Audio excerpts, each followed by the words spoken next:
Treat first. That's the mantra of the biggest, boldest, badass doctor in my hometown of Chicago.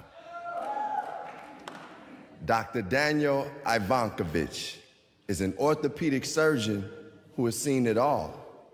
Broken bones, twisted knees, bad backs, dislocated joints, all treatable conditions.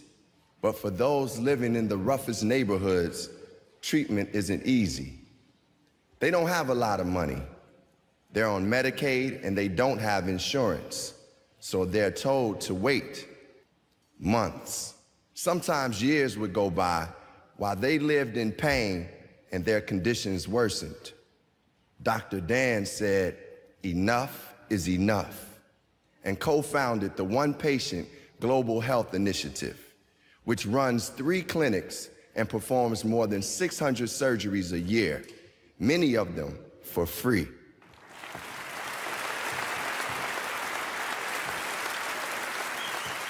He drives around with his skull rings, leather cowboy hat, and tells the people that he sees them, hears them, and wants them to get well. Treat first. That's the Dr. Dan way.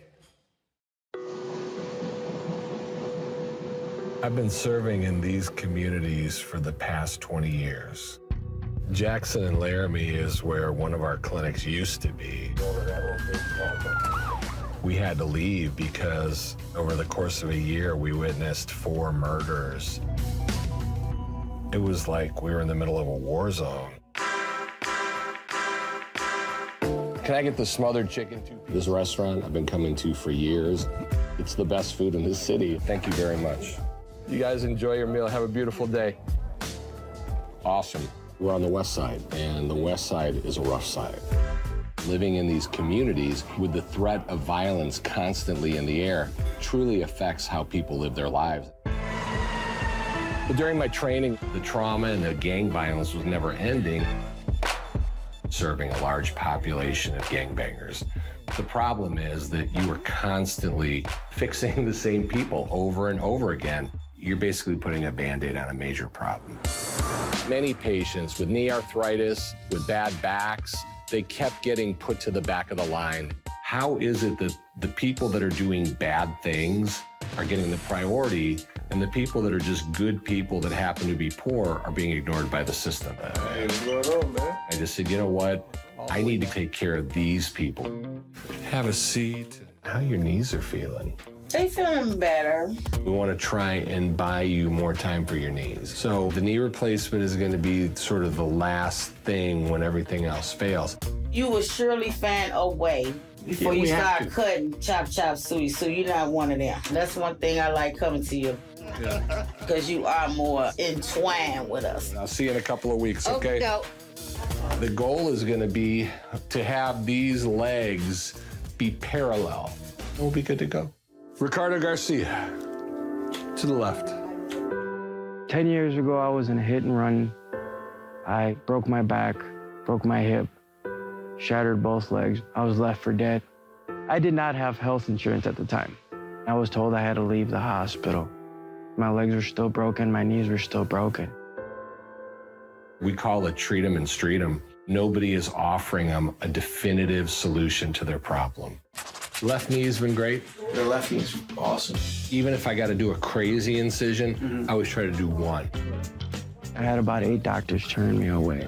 He fixed me when no one else would or could. He looks at me as a person, not as a number.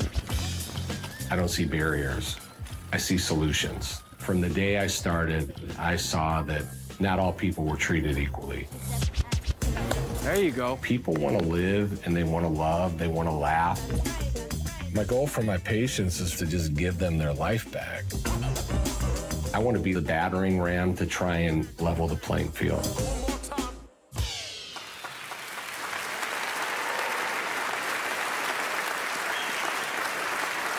As you can see, this guy is very cool.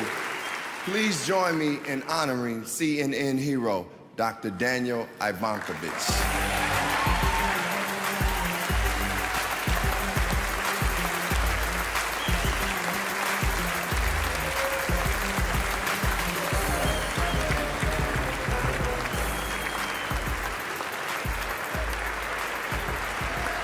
Thanks. Thank you. You may say I'm a dreamer, but I'm not the only one. In the world that I see, everybody matters and nobody is invisible, especially poor people, people of color, and people with disabilities. I serve as one example that everyone can care enough to fight for what is right. I hope that my efforts inspire others to follow. It's an honor to be recognized as a CNN hero. To my family and kids for supporting me and putting up with those 120-hour work weeks. And to my dear wife, Carla. She transforms lives with me on Chicago's front lines every day. I wouldn't be here tonight without you. Peace and love.